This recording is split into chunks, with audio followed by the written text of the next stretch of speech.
কোরআনের আন্দোলনকে কোরআন প্রতিষ্ঠার আন্দোলনে ঝাঁপিয়ে পড়ুন। সকলকেই মনে রাখতে হবে, সকলকেই মনে রাখতে হবে, কাফের মুশরিক মুনাফিকদের অধীনে গোলামীর জিন্দেগির চাইতে ঈমান হেফাজত এবং স্বাধীনতা রক্ষার জিহাদে শরীক হয়ে শাহাদাতের মৃত্যু হাজার গুণে শ্রেয়।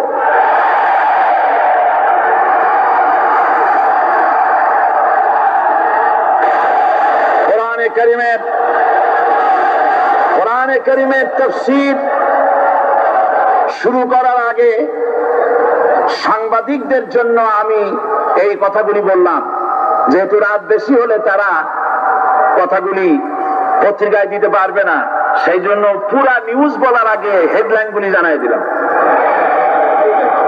তবে সাংবাদিকদের ব্যাপারে আমার একটু কথা আছে।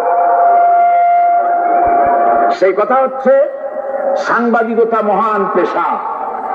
সব সময় আমরা সম্বোধন করি সাংবাদিক বন্ধুগণ, আমরা জাতির বিবেক তাদেরকে মনে করি, ঠিক কিনা বলেন?